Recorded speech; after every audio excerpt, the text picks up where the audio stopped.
सेवानिवृत्त कर्मचारियों की वित्तीय सुरक्षा बढ़ाने के उद्देश्य से एक महत्वपूर्ण कदम उठाते हुए सरकार ने कर्मचारी पेंशन योजना ईपीएस 1995 के तहत न्यूनतम मासिक पेंशन में वृद्धि की घोषणा की है। ये समायोजन जो मई 2025 में प्रभावी होगा 1,000 रुपये प्रति माह की पिछली आधार रेखा से पर्याप्त सुधार दर्शाता है। इस बढ़ोतरी से 60 लाख से ज्यादा पेंशन भोगियों को फायदा होने की उम्मीद है, जिससे उन्हें अपने सेवानिवृत्ति के वर्षों में ज्यादा आय प्राप्त होगी। ये फैसला सरकार की बढ़ती जीवन यापन की लागत और देश के कार्यबल में महत्वपूर्ण योगदान देने वाले वरिष्ठ नागरिकों को सहायता प्रदान करने की जरूरत को दर्शाता है। ईपीएस 95 पेंशन वृद्धि से किसे लाभ होगा? संशोधित पेंशन राशि निम्नलिखित समूहों पर लागू होगी। मौजूदा पेंशन भोगी वे व्यक्ति जो पहले से ही ईपीएस 1995 योजना के अंतर्गत पेंशन प्राप्त कर रहे हैं। नए सेवानिवृत्त कर्मचारी, नई पेंशन दरों के कार्यान्वयन के बाद सेवानिवृत्त होने वाले कर्मचारी, विधवाएं एवं आश्रित मृतक ईपीएस सदस्यों के परिवार के सदस्य जो पेंशन लाभ के लिए पात्र हैं।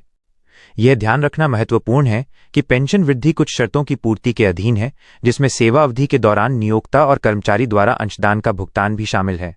पेंशन में कितनी वृद्धि होगी? ईपीएस 1995 योजना के तहत न्यूनतम मासिक पेंशन 1,000 रुपये से बढ़कर 7,500 रुपये हो जाएगी। इस वृद्धि का उद्देश्य बढ़ती आर्थिक मांगों के अनुरूप सेवानिवृत्त लोगों को बेहतर वित्तीय सहायता प्रदान करना है।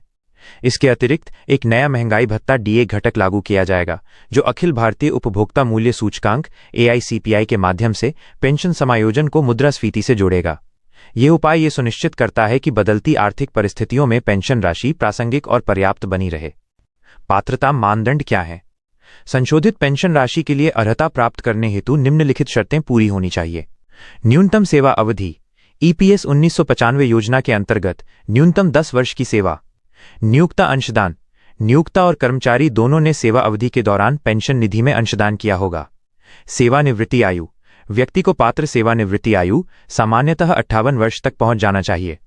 कुछ मामलों में शीघ्र सेवानिवृत्ति के विकल्प उपलब्ध हैं, लेकिन इनमें पेंशन राशि कम हो सकती है। कार्यान्वयन की समय सीमा, संशोधित पेंशन दरें मई 2025 से लागू होने की उम्मीद है। श्रम मंत्रालय और केंद्रीय न्यासी बोर्ड से अंतिम मंजूरी मिलना बाकी है।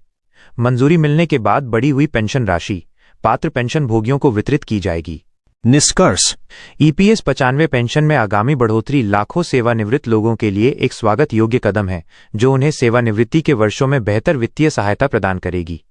न्यूनतम मासिक पेंशन में वृद्धि और महंगाई भत्ते की शुरुआत करके सरकार का लक्ष्य ये सुनिश्चित करना है कि बढ़ती लागतों के बीच पेंशन भोगी एक सभ्य जीवन स्तर बनाए रख सकें।